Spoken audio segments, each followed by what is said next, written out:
All right, so we're inching closer and closer to the Nintendo Switch 2 launch. And while we've had some big questions answered, things like backwards compatibility, free upgrades, and launch titles, there's still a cloud of mystery hanging over a few key details of Nintendo's next console. And let me tell you what's been keeping me up all night. Something that I wake up and I'm in a cold sweat. How are the Switch 1 games, the ones that aren't getting paid upgrades, going to work on the Switch 2? I mean, we know games like Super Mario Odyssey are getting free upgrades, which is awesome, but what does that actually mean? Are we talking resolution boost, frame rate, new content? Nintendo's being a little mum's the word and real quiet about things, and I don't like it, quite frankly. But for a lot of people, the bigger obsession has been the technical specs, and now it looks like we finally have them, which it's a mixed bag at this point. Some people don't care, some people are actually quite upset.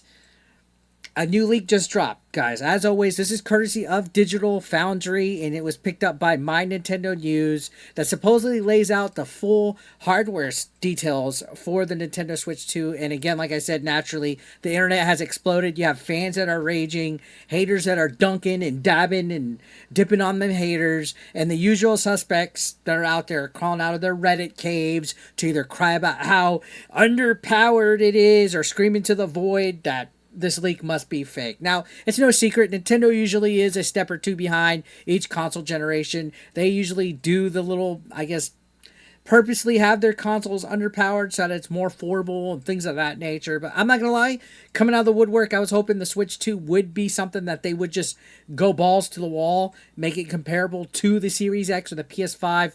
Unfortunately, it's going to be a little bit below the PS5, but at this point, who knows, right?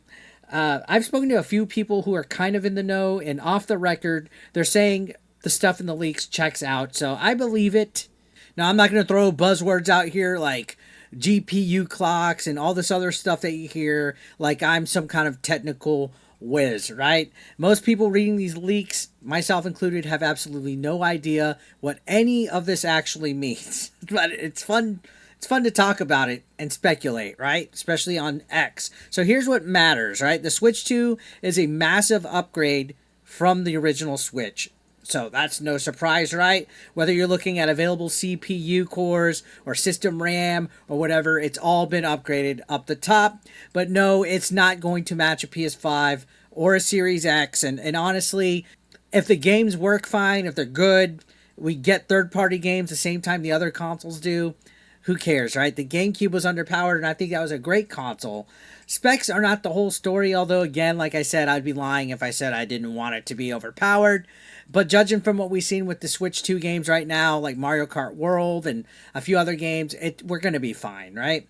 I don't need the Switch 2 to outmuscle Sony or Microsoft, even though that would be nice. It would be nice to get something that is future proof for quite some time. I feel the Switch OG outdated itself within a couple years. I do need it to run the games well without melting or crashing or downloading a 60 gigabyte patch just to function. Right? I want it to function, and so far it looks like we're just getting that. Like I said, we're already hearing about games like Metroid Prime 4 supposedly running at 4K 60, which could be big if true. Street Fighter 6 on the Switch 2.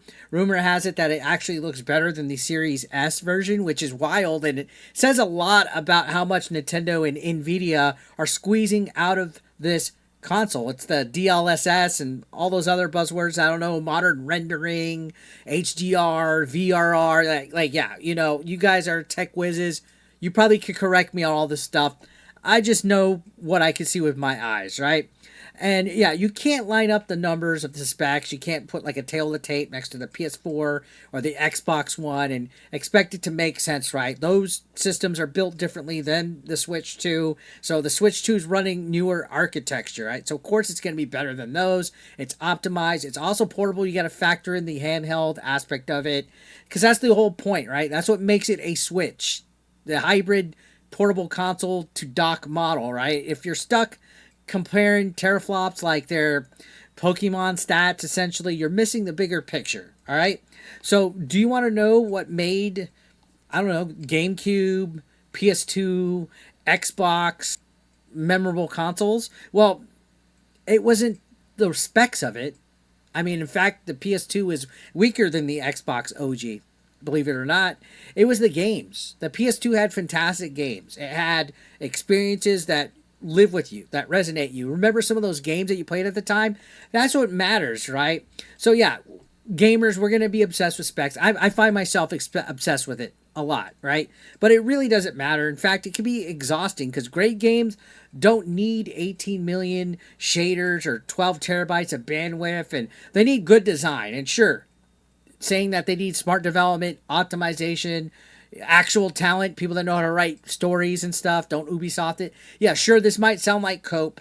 And a lot of times I do say that it seems like Nintendo fans often cope and basically just settle for less when it comes to these games, mediocrity. My main problem, and this is straight out the gate, this is my problem, not the specs, but if we're getting ports of old games constantly, like I can forgive certain things like Cyberpunk and other games that were out for the last few years, but if we keep getting games super late, and they're also underpowered games that are a full $60-$70 price, I'm going to be mad. Okay, Nintendo fans, stop liking mediocrity. Okay, we can play Cyberpunk on the PC, Xbox, and PS5 for much less with DLC and extras in it. And now we're finally getting to play it on a Nintendo console, what, 4 or 5 years later, and it's $60 again? How many old games are we going to keep getting? Nintendo needs to get with the times, find a way, because with the Wii, the Wii U, and the GameCube to an extent, they at least kept up with third-party releases, especially the GameCube. GameCube, Xbox, and PS2 always had the same third-party games get released on it, like the Mortal Kombat, the Tony Hawk's.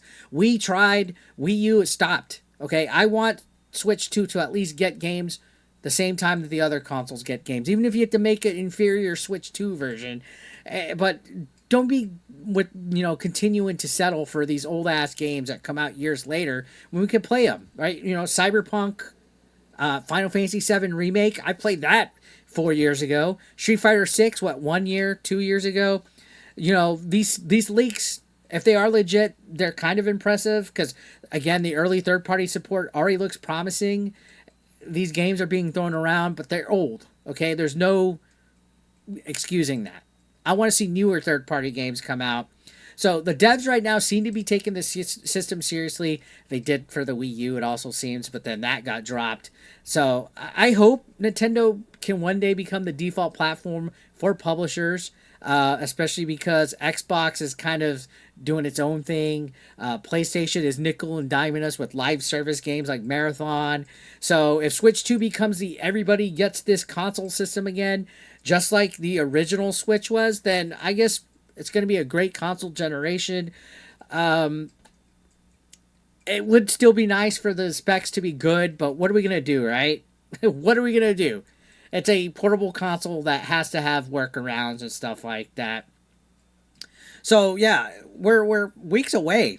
We're literally less than a month away of getting it, and we're going to be able to see what the Switch 2 is really capable of.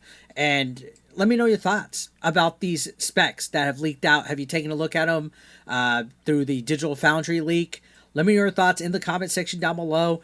Don't forget to hit that subscription button, guys. That would mean a lot. We're on the road to 100,000 subscribers. If you guys join me, join the AP Nation. It's completely free to become a member. And I'll see you on the next one, guys. Thank you so much for watching.